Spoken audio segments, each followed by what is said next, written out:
My name is Maya Ellis. I'm 38 years old. I live on Wren Hollow Lane Apartment 3B, the one with the yellow porch light that flickers when it rains. And right now, I'm standing in courtroom 12 of the Franklin County Courthouse, watching my ex-husband hug his lawyer like they just won the lottery. The gavel hits once, twice, a final sharp crack.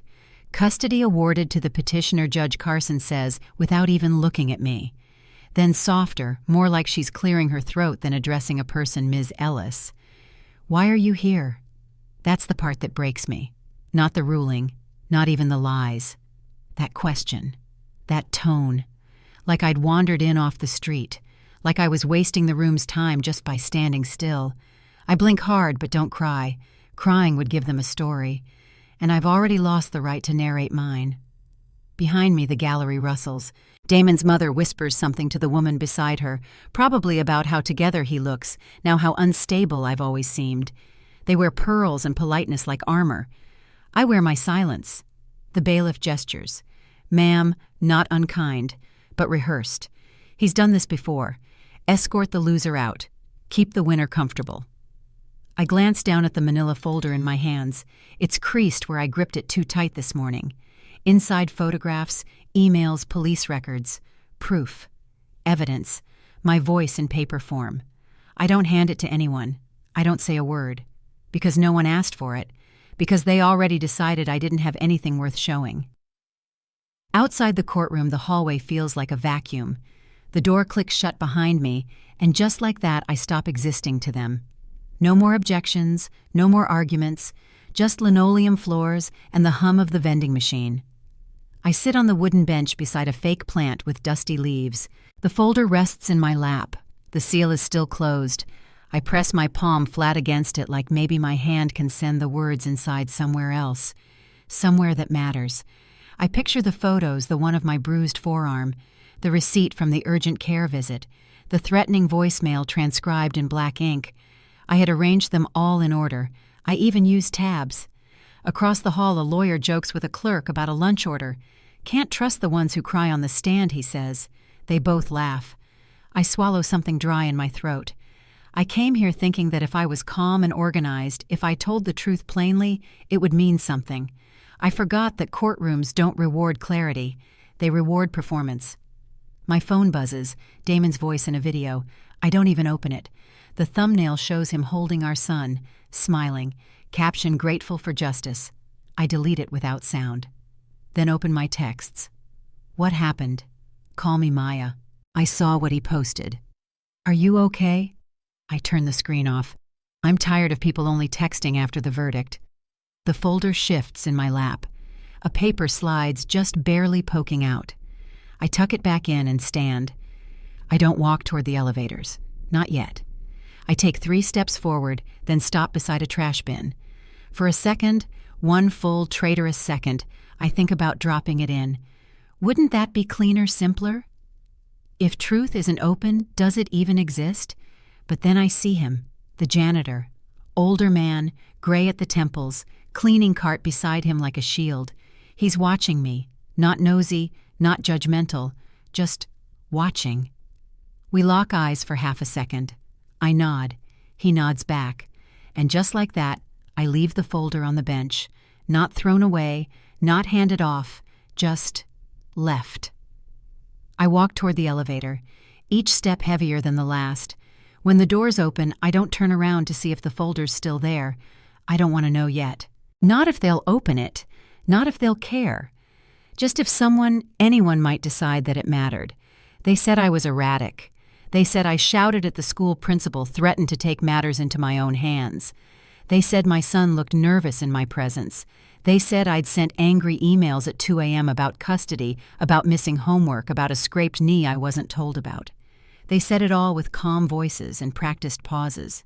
They never mentioned the bruises, or the police report, or the fact that I was the one who left, not him. And I sat there, clutching a folder so full of truth it made my hands sweat. But truth doesn't echo in rooms like this. Performance does. The courtroom was cold. Always is. They say it helps keep emotions in check. I think it's to make people feel small. Judge Carson sat high above us, robe pristine, lips tight. Her voice didn't need to rise. Power never has to shout. Damon wore a navy suit. His lawyer called him a concerned father navigating grief. No one said what kind of grief. He didn't lose anyone. Just control. Still, the jury, or what passes for one in family court, leaned forward when he dabbed his eyes. Even I leaned just slightly forward, like part of me still wanted to believe he could cry for real. My lawyer whispered, "Stay composed. Don't interrupt. We've got documentation." I nodded, held the folder tighter. Inside, tabbed and labeled, were the things no one asked for. Photographs, faint bruises in the shape of fingers, a hospital intake form where I marked no when asked if I felt safe at home. A text from Damon 2 years ago. "You think they'll believe you over me? Try it." That text should have been enough. It wasn't. Because no one asked for it. No one said, "Do you have anything to add?" "Ms. Ellis." Instead, the judge looked at me like I was background noise, like I was lucky to be in the room at all. And then she said it. That sentence, that headline, I'll never shake, "Ms. Ellis. Why are you here?" Time didn't stop.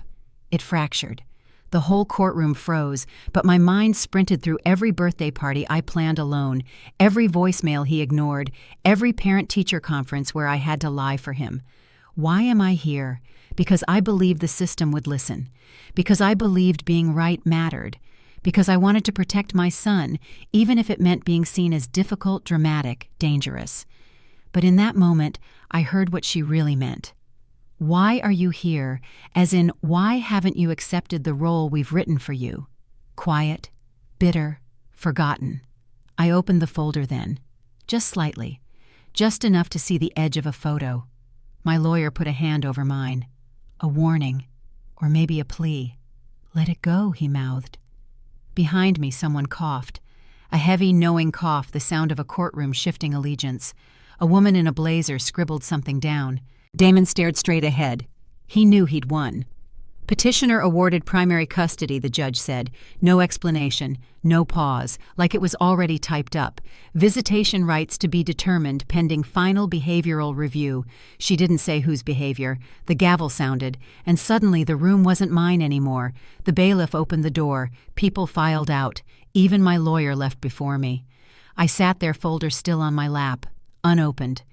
I thought about standing up and reading the text messages aloud, about holding the photos over my head, about yelling, "You asked why I'm here," because he convinced everyone I'm crazy and no one asked why. But my legs didn't move. My voice stayed in my throat, and the folder, heavy in my lap, stayed closed. I don't remember walking out. I don't remember passing Damon or his mother or the court clerk who wouldn't meet my eyes. All I remember is the judge's voice, soft but lethal. "Why are you here?" Like I should have known better. Outside, the world kept spinning. People waiting for traffic court. A man arguing over a parking ticket. A toddler spilling juice on the security scanner. And me. Just another woman who lost. I stood by the vending machine. My hand hovered over the buttons, but I didn't want anything. Just the sound of coins clinking into the slot. Just the feeling of choosing something and getting what I asked for. A folder tucked under my arm, full of everything no one would read. I don't remember pulling out of the courthouse parking lot, but I know I stopped at the first red light and forgot where I was going. The folders on the seat beside me secured by the seatbelt. Passenger side, the side my son usually rides in. He would have asked where we're going. He would have tried to read the road signs out loud. But today, it's just me, and the weight of something unopened. The car smells like vanilla from the air freshener my mom hung last week. She said it brightens the mood. Right now, it makes my stomach hurt. I grip the steering wheel with both hands, 10 and 2, like the manual says, eyes forward, back straight. Pretend I still know how to follow instructions. The courthouse fades in the rearview mirror, red brick white trim glass doors that don't close fast enough to keep ghosts inside. Every second away from it feels like a lie getting heavier. I check my phone at the next stoplight. 3 missed calls from my mom, 2 from my cousin Tasha, a text from my lawyer. We can explore appeal. Might take months. Appeal. Like this was a contest, like I lost on points. I park at the overlook near the freeway, the one with the rusted rail and view of nothing. No buildings, no trees, just a wide stretch of sky and the faint hum of cars in the distance. I've come here before. After the first emergency room visit. After the night I left. It's the place I go when I need to be angry without being heard. I don't cry.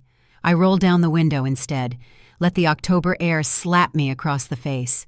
The folder shifts when I turn slides out of the seatbelt and falls toward the floor. It lands spine first like a book closing itself. I stare at it for a long time. I picture what's inside the photo of my wrist, the hospital form where I lied about the cause, the receipts that prove he had access to my bank account months after I changed passwords. All that truth, so carefully printed, so politely presented, still sealed, still untouched, like a prayer nobody felt obligated to answer. The radio kicks on when I start the car again. A news segment, something about false reports of domestic violence and how they're damaging to good fathers. I slam the volume down without thinking. The silence afterward feels worse. Because now it's not silence, it's what they left behind after saying what mattered to them. My hand shakes as I reach for the glove box. My phone slides out with a soft thud. The screen lights up with another video notification. Damon posted again. Same setting, different photo. He's outside a diner holding our son writing in cursive font. Some people lie. But God knows the truth. I grip the phone so hard my knuckles crack. Then I drop it onto the passenger seat, right beside the folder. They sit there together, the truth and the lie. One sealed, one already viral. I drive, no destination, just movement. My left turn signal clicks into the silence like a metronome measuring grief. Block after block of sameness, brick houses, green lawns, flags waving on porches. I pass a woman walking a dog. She smiles, but I'm already gone. I pull into my apartment complex. It feels like a movie set I've walked off of and returned to too soon. My porch light is still flickering. My neighbor's kid is throwing chalk at the curb. The world didn't pause while I was in court. That feels unfair somehow. Like something this big should echo. Like somewhere a siren should be going off just for me. I sit in the car a moment longer. Then I pick up the folder. It feels lighter now. Or maybe I'm just too tired to care how heavy it is. I carry it under my arm like groceries. Don't cradle it. Don't press it to my chest. Just carry it. The way they carried their lies. Inside the apartment smells like lavender and fried oil. My mom's cooking. She turns when I walk in, wiping her hands on a towel already stained with sauce. "You're early," she says. Then she sees my face. "Oh, that's all. Just oh." Not what happened. Not "are you okay?" Just the sound people make when they realize the answer was never going to be good. I set the folder on the table. She glances at it but doesn't ask. She's learned like I have that evidence means nothing if no one wants to open it. I go to my room, lie down fully clothed. The ceiling fan spins too fast. I listen to it and think even the air is trying to leave. My eyes close, but I don't sleep. The apartment is too quiet. That's the first thing I notice. Even the refrigerator hum feels too careful, like it's afraid to interrupt me. The folder sits on the dining table, unopened, exactly where I dropped it after walking through the door. I told myself I'd leave it there, just for the night. But that was 2 nights ago. Now it's past midnight. The apartment smells like reheated soup and lavender detergent. The air tastes old. I sit at the table, just me and the folder.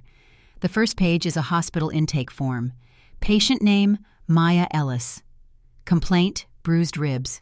Cause of injury, accidental fall. I lied that day. Not because I wanted to, but because he was sitting in the waiting room. The doctor didn't ask questions. She just prescribed painkillers. Said I should rest. Rest. Like rest fixes being afraid in your own home. Next tab, photographs. There's one of my left wrist swollen and purple. I took it in the mirror holding the phone with my other hand. I remember having to angle it just right, not to hide the bruise, but to show it clearly enough that no one could say it was a shadow. Even then I thought, they'll say it's makeup or lighting. There's one of my sons drawing a house with 3 stick figures, 2 smiling, one with a red X over the face. That was me. I flip faster now. The pages rattle. Text messages, receipts, screenshots, all the things no one wanted to see. My hand stops on one. Damon, I dare you to try. You won't win. Sent at 3:12 a.m. 2 weeks before I filed the custody motion. He wasn't always like that. Or maybe he was, and I was just too tired to notice, too busy surviving. Chaya. A knock on my door. Soft. Familiar. Maya. My mom. She opens the door just enough to see me at the table. You should sleep. I nod. But I don't move. She walks in, wraps a shawl tighter around herself, looks at the folder. You're reading it again? I don't answer. She sits across from me, not touching anything. She smells like ginger tea and fabric softener. Soft voice. I know it's not fair. I stare at the photo on the table. Then why does it feel normal? She doesn't respond. She knows what I mean. Normal to be disbelieved. Normal to collect proof no one will ever ask for. She reaches for the photo but doesn't pick it up, just smooths the corner. Don't let it eat you. I nod. Still don't move. She stands. Try to sleep. Kisses the top of my head. Leaves. The door clicks shut, and I say it not loudly, just enough for the room to hear. They didn't even ask. That's the part that keeps breaking me. I brought the truth in a folder, and no one opened it. No cross-examination. No objections. No, Miss Ellis, do you have something to submit? Just silence. And the judge asking me, why are you here? Like truth is something people earn. Like I showed up to the wrong courtroom. I close the folder, slide it across the table. Not to put it away, just to move it further from my hands, because every page feels like it betrays me. Not because it's false, but because it didn't help. I thought evidence meant something. I thought if I showed the bruises, the threats, the broken door frame, someone would care. But truth isn't useful when it comes from the wrong person, not when the other one cries better. My eyes burn, but I still don't cry. It's not even pride anymore. It's just habit. My phone buzzes. Unknown number. I let it ring. Across the room, the folder sits with its spine facing me. The label I made is smudged now. Custody case, Maya Ellis. Like I was preparing an archive. Like I thought I was building a case that mattered.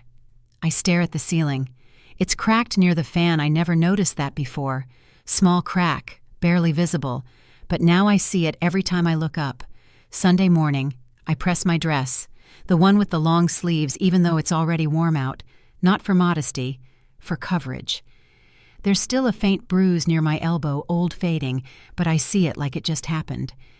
My mother is waiting by the door, purse clutched in both hands like she's holding the world together with her grip alone. Are you sure, she asks? I nod. Not because I'm sure, because I'm tired of staying hidden.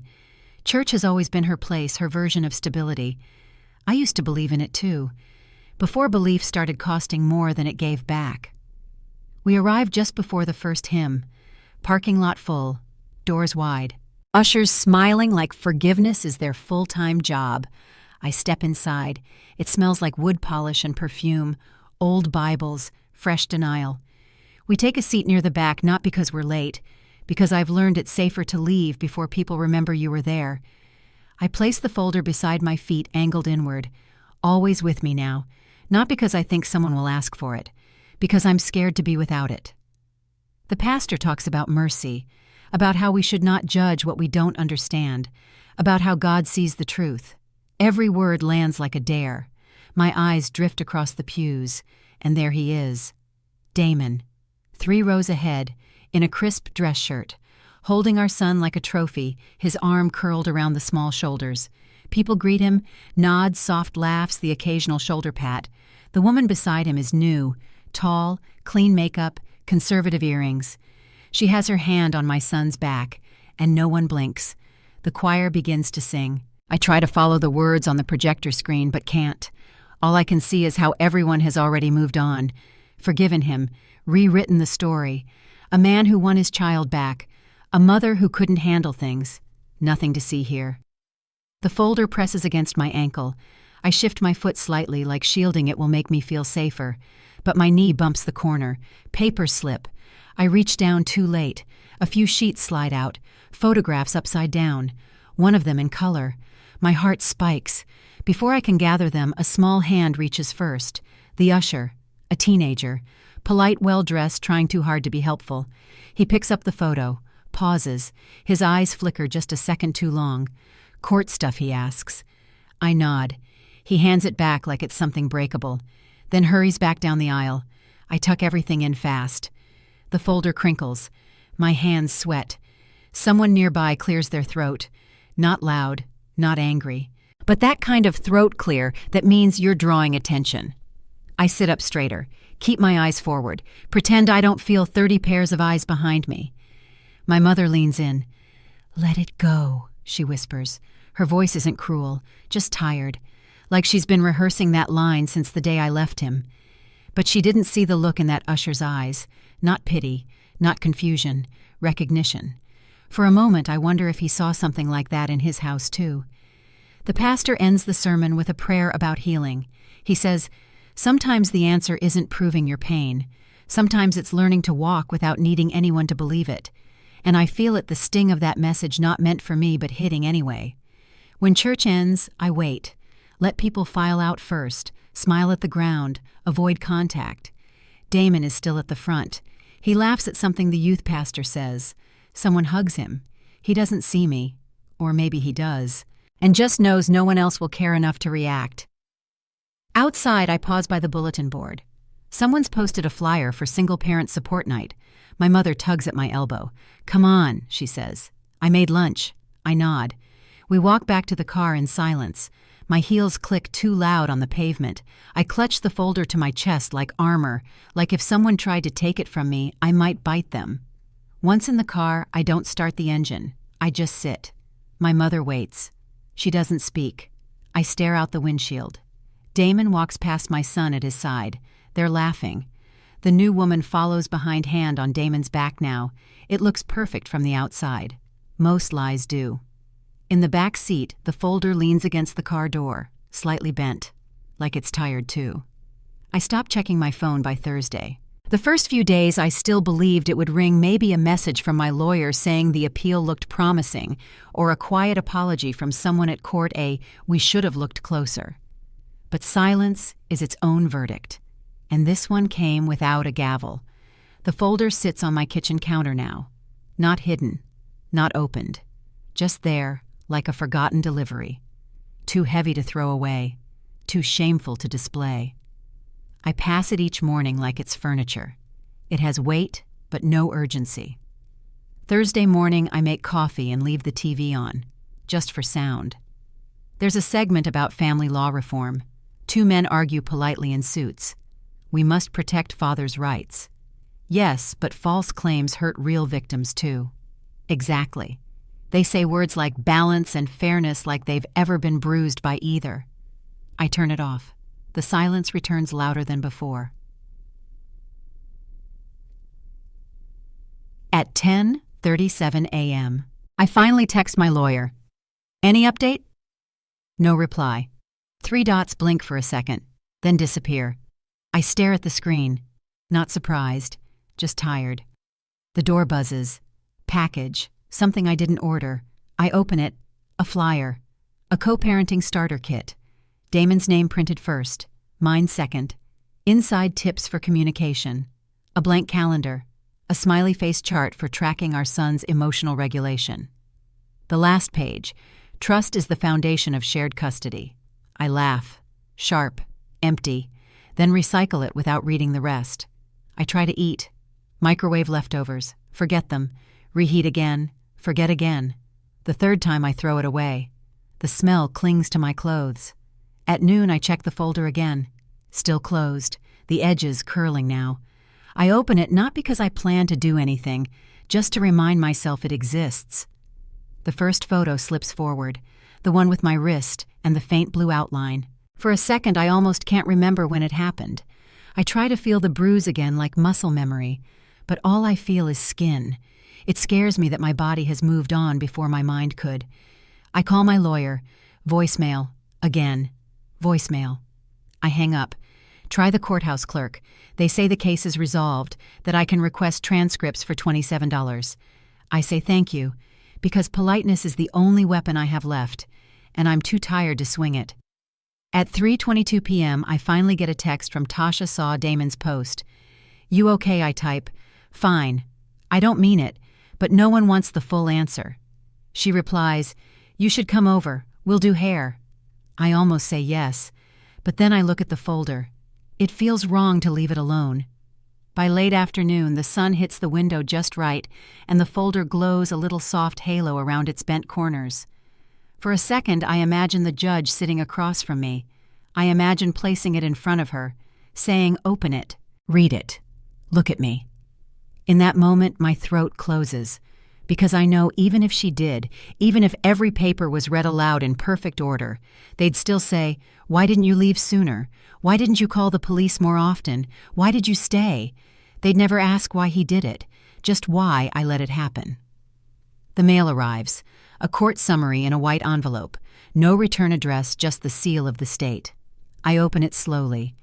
Inside, custody granted to Damon's supervised visitation for Maya, emotional stability evaluation required before review. No mention of evidence submitted. I look again. No line, no footnote, no asterisk. It's like the folder never existed. I light a candle. Lavender.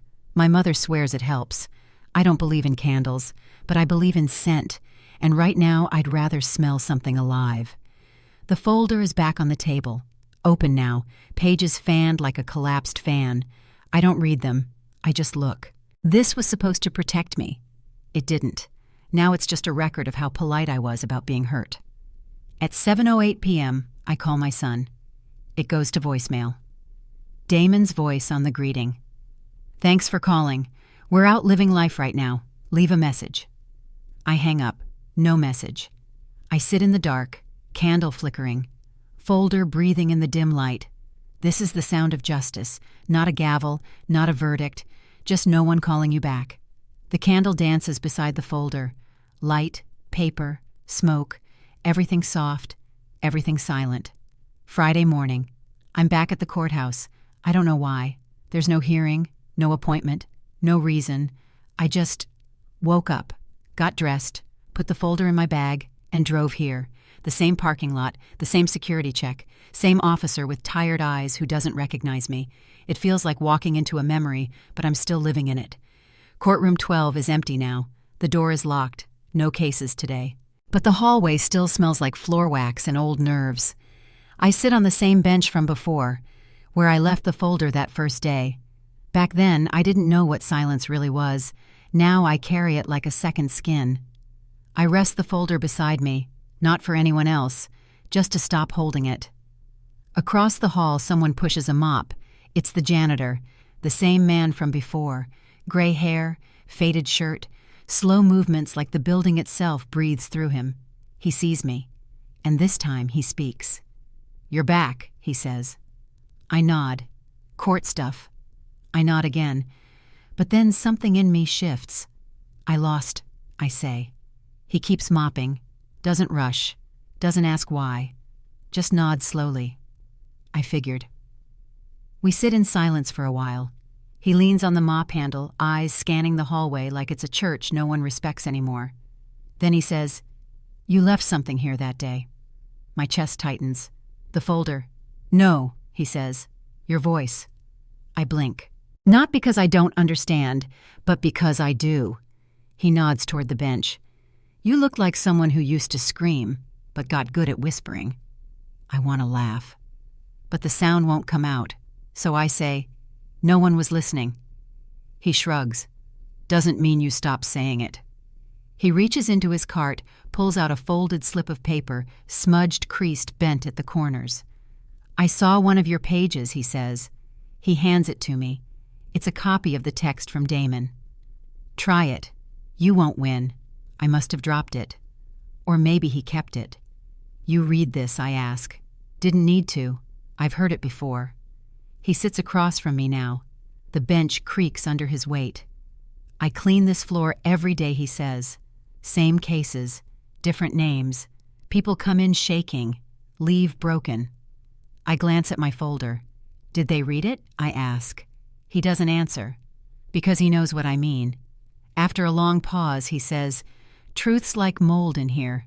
It doesn't die, just hides behind the paint." I smile. The first real one in days. He points to the folder. "Is it all in there?" Yeah, he nods. Then it's not over. I open my mouth to say what I don't know, but he stands before I can speak. Don't stay here too long, he says. Court's closed. But you ain't. Then he's gone. Back down the hallway, mop squeaking quietly behind him. I sit there a while longer, watching the dust float in the sunlight from the high window. Tiny pieces of forgotten things catching the light just long enough to be real. When I finally stand, the folder feels lighter. Same weight, but different now. Like it doesn't need to prove anything, just needs to be carried. I don't head for the exit right away. Instead, I walk to the front clerk's desk. She looks up. Can I help you? I nod. I want to file an addendum to my case record. She hesitates, then gestures toward a form. Fill this out. Sign the bottom. I sit at the tiny writing table near the wall. The pen barely works. The form is crumpled, but I fill it anyway. Name, case number, type of submission, supplemental evidence. I write slowly. Every letter feels like a reclamation. Before I leave, I ask the clerk, will the judge see this? She shrugs. If it's added, it becomes part of the record. That's all she says. That's all I need. I leave the courthouse with the folder still in my hands. But now something's different. It's not just evidence. It's mine again. As I step into the sunlight, the folder tucked under my arm, I realize maybe I don't need them to open it. Maybe I just need to stop hiding it. I don't cry anymore. Not because I've healed, because crying is loud. And I'm learning to move in silence. My dining table becomes an operations center. The laptop, the folder, a notepad, a highlighter, and coffee black bitter honest. I open Excel. Name the file, Custody Journal. Unseen Evidence. I give it a subtitle. If no one asked, I'll still answer. I build the columns first. Date, incident, response, witnesses, documented, filed. Each cell is a memory I wish I didn't have, but typing it feels like reclaiming the wound. March 14th, bruise on wrist, ER visit, lied on intake, no witnesses, photo taken, not submitted. April 2nd, Damon arrived unannounced. Our son cried after, reported to school counselor, no follow-up. May 27th, threatening message. You're going to regret this, screenshot saved, never shown. By the end of the day, I have 47 rows, each one like a brick, not thrown placed. I'm building something this time. The apartment is quiet, but the silence feels different, not empty-focused. I ignore texts, I decline calls, even Tasha's. Not because I don't need people, because I need momentum. That evening, I find the school calendar. I mark every day Damon failed to pick up our son, every time he was late, every time he didn't send a lunch. No one asked for this record, but I'm keeping it anyway. I call the school, ask to speak to Ms. Laverne, the front desk secretary who's worked there for decades. She remembers me. Oh, honey, she says, voice low. I heard how that played out. I'm sorry. I thank her. Then I ask, would you be willing to write a statement? Nothing legal, just what you saw. A pause. Then I can't speak for the school, but I can speak as someone who watched him forget pickup 3 Fridays in a row. That night she emails a short paragraph. I print it, slide it into the folder. It doesn't scream. It whispers. But whispers add up. Next, the pediatrician's office. I call. Ask if visit logs can be shared. Receptionist checks. Yes, with proper request form. I download it, fill it, mail it. Every step leaves a paper trail now.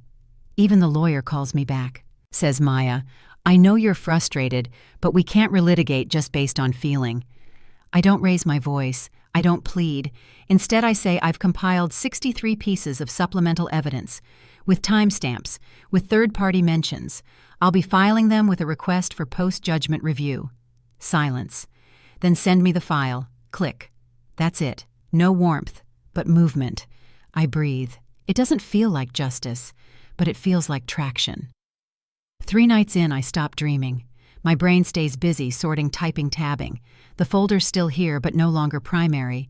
Now it's the root, the archive, the thing I build around. I start saving emails Damon sent over the years, even the nice ones, especially the nice ones because they change tone halfway through, because they show the pattern. Apology, accusation, silence. I color code them in the spreadsheet.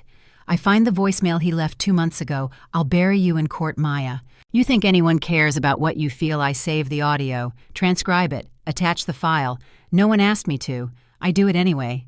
On day 4, I go back to the courthouse website.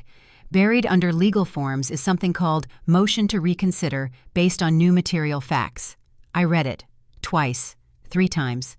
The language is cold, clause-heavy, designed to discourage. But it doesn't stop me.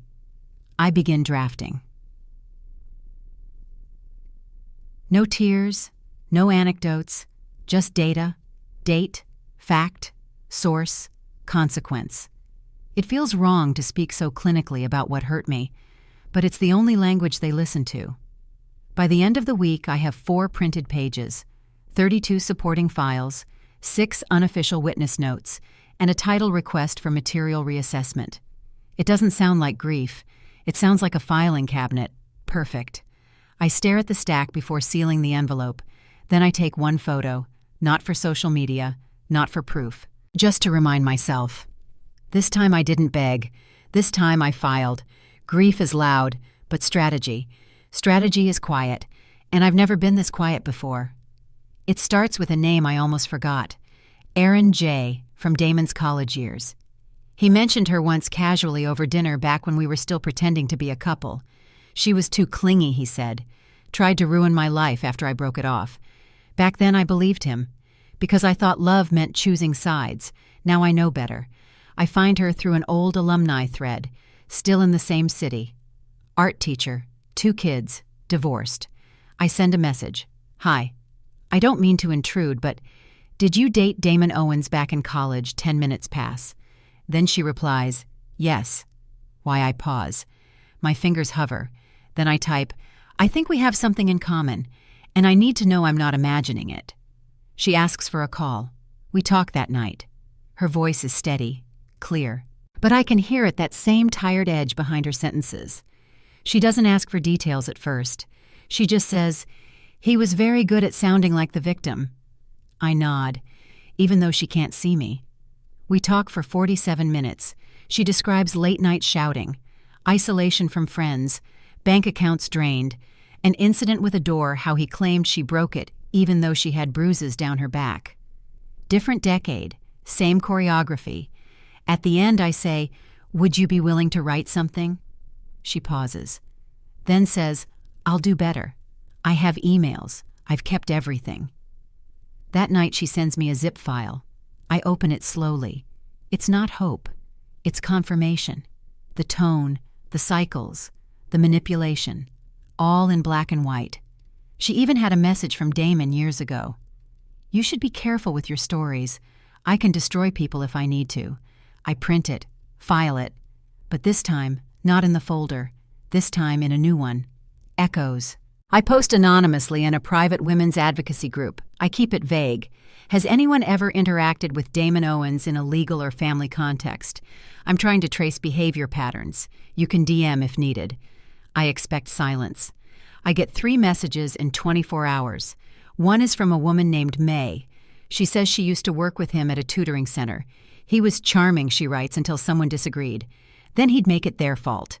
She describes how he pushed a coworker into quitting by spreading false HR rumors.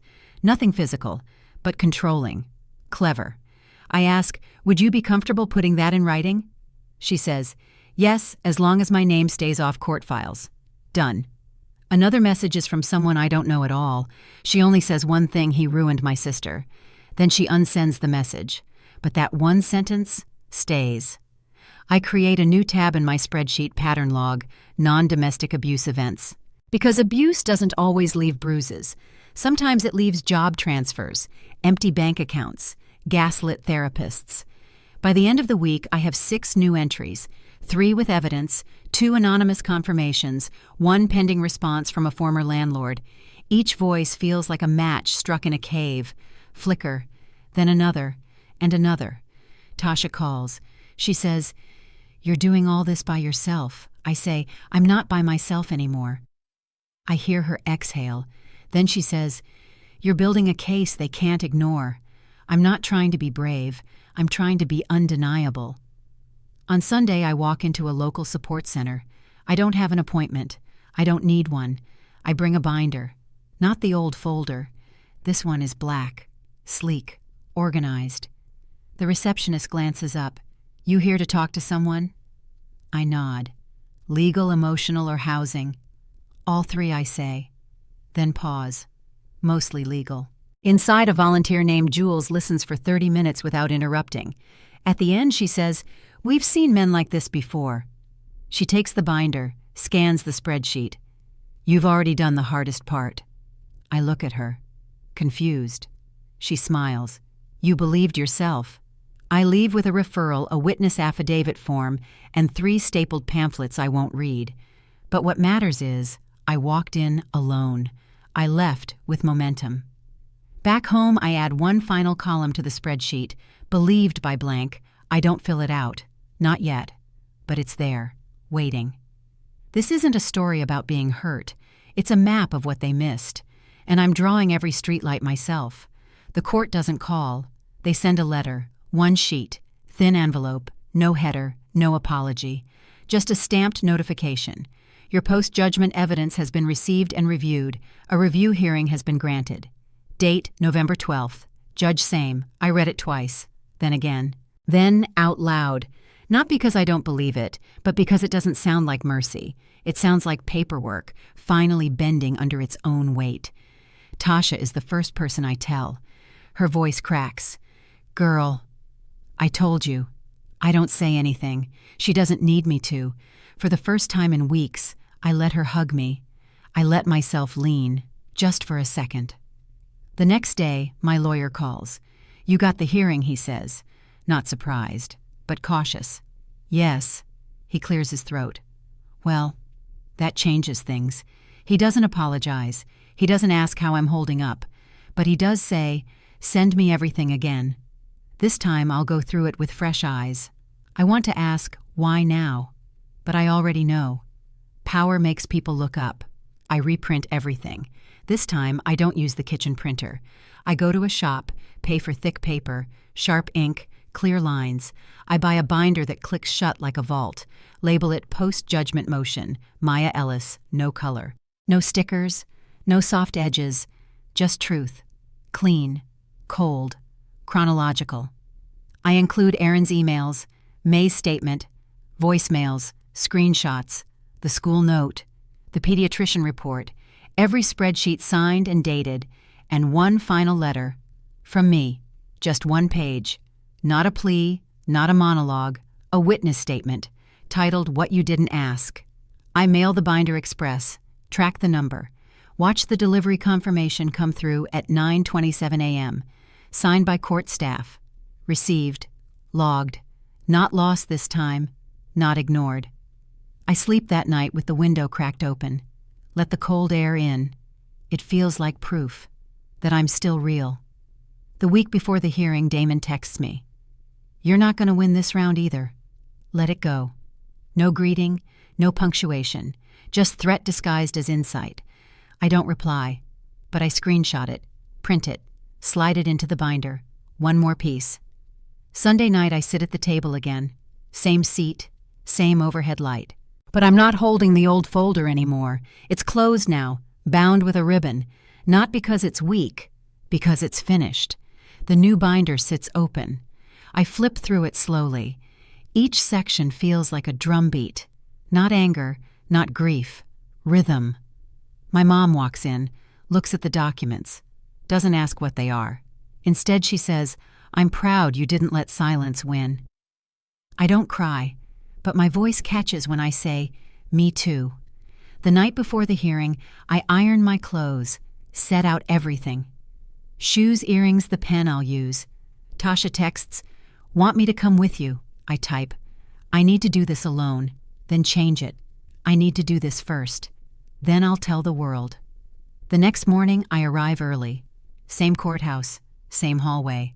But it feels smaller now, less haunted. I walk with the binder held tight to my chest, not like armor, like evidence. The clerk checks me in. My lawyer is already inside.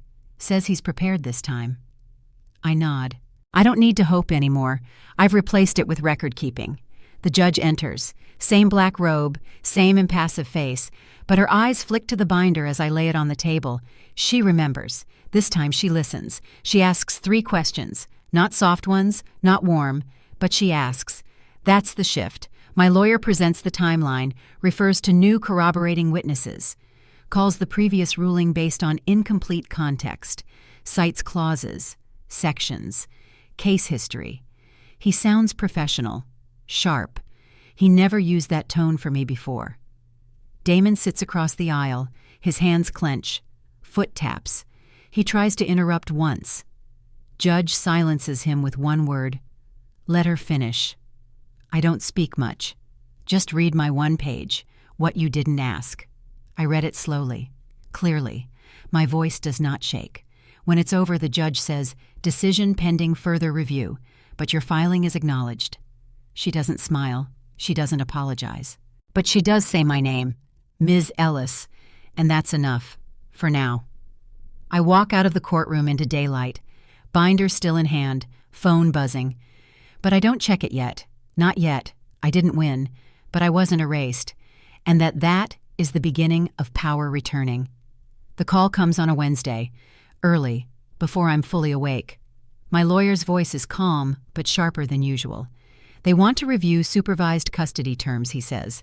No guarantees, but the judge is requesting additional testimony. Testimony, not from me, from Damon. I sit up. You mean she's reopening his file? Technically, no, he says, but she's requesting character declarations from both sides. I don't breathe for a second. Then I ask, and our binder referenced twice in the official memo. Your organization worked. That word doesn't land like hope, it lands like traction. By 10 a.m., Damon calls me. Not to yell, not to threaten, to negotiate. You really want to drag this out, Maya? His voice is flat. No fire, no fear, but no confidence either. I don't answer. He continues. We could agree to something informal. Split weekends, no court, just us. That phrase once felt like safety. Now it tastes like poison. I hang up. Later that day I get an email from May. She says someone from HR at her old job contacted her. Damon's old boss. Apparently he's now under review for harassment. Unrelated case. But it's like the dam is cracking. Whispers following him. Not just from women, from supervisors. Peers. A pattern no longer confined to me. I update the spreadsheet. Add a new section, emergent patterns post-hearing, not for court, for me, so I can see it happening in real time. My son comes home for a brief supervised visit that weekend. He's quiet at first, chews his food slowly, keeps glancing toward the door like someone might stop him from being here. I kneel beside him after dinner. You okay? He nods, then whispers, Dad's mad. I ask, at you? He shakes his head, at everyone. When the supervisor picks him up, she waits at the door a moment. Then she says quietly, I'm not supposed to say anything. But the tone in that house isn't the same anymore. Her eyes lock with mine. No advice, just recognition. Tasha comes over that night. I show her the new witness forms. 3 new people: Aaron's sister, May's HR colleague, a former neighbor who remembered the broken door. She reads through them slowly. You know what this is, she says. What a net. He's slipping. The next court session is procedural, not a full trial. But Damon is present, in a blazer one size too tight. His new girlfriend isn't with him. He looks smaller, not thinner, not shorter, just diminished, like someone peeled the layer off his confidence and left the raw part. The judge asks for supplemental statements. We submit them, quietly, without commentary. Damon's lawyer tries to pivot, says the evidence is inflammatory, dated, and anecdotal. The judge stops him. These are first-hand accounts supported by timestamps and corroboration. This court will consider them. That sentence. It doesn't sound like justice, but it sounds like weight. Damon flinches barely, but I see it. For the first time, he doesn't control the room. The judge doesn't issue a new ruling. Not yet. but she schedules a formal review, and she says this: "Until then, joint custody is suspended. Mr. Owens will maintain supervised visitation only. No unsupervised transitions." A pause. Then, "And Mr. Owens is not to directly contact Ms. Ellis during this period." Outside the courtroom, Damon storms past without speaking, his footfalls too loud, his jaw clenched. My lawyer says, "This isn't over," I reply. "It never was. They just weren't listening before." That night, I hold the binder, not to add to it, just to feel its weight. I rest it on my lap and watch the news on mute, not because I need distraction, but because I'm no longer running from silence. At 11:42 p.m., I receive a final message from Damon. "You're not the person I thought you were." I don't respond. Because he's right. I'm not her anymore. He was once the only voice in the room. Now even silence refuses him. And I have the record. The envelope is heavier than I expect. No return address, no bold stamps.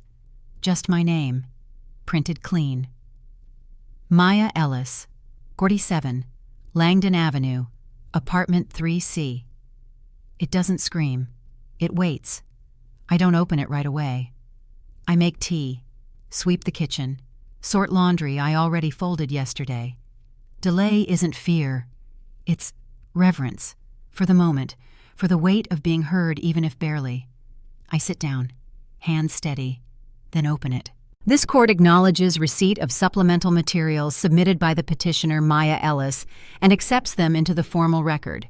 Line after line, no emotion, just law. I read slowly. The court has determined that the previous ruling relied upon insufficient contextual evidence, particularly as related to patterns of emotional coercion, documented inconsistencies, and external witness corroboration. I stop, reread it. Not because I don't understand, but because no one has ever put that in writing. Not for me. The letter goes on. Effective immediately, the following adjustments are to be made. Primary custody is transferred to Maya Ellis. Supervised visitation to continue for Damon Owens, pending completion of court-ordered counseling. All communication to be routed through the appointed family liaison. A follow-up review to be scheduled in 6 months. No contact outside supervised terms. I read those 5 lines again. Then I cry. Not because I've won, but because someone finally wrote it down. I fold the letter carefully. Not like something sacred, but like something earned. Tasha arrives 30 minutes later. I don't text her. She just knows. I open the door. She sees my face, doesn't ask, just wraps her arms around me, tighter than she ever has. We sit on the floor. Tea forgotten, letter in my lap. She reads it quietly, then says, "They actually saw it." I whisper, "Yeah, we don't cheer, we don't shout. There's no need." Later I text Aaron, then May, then the volunteer advocate from the support center. Just one line. "Your voice mattered." Each one replies, not with paragraphs, just, "Thank you. Finally. We knew it would." That night I opened the old folder. The first one, edges soft, pages faded. I lay it beside the new letter. One showed what happened, the other proved it mattered. I don't call Damon. He doesn't try me either. Silence used to be his weapon. Now it's my boundary.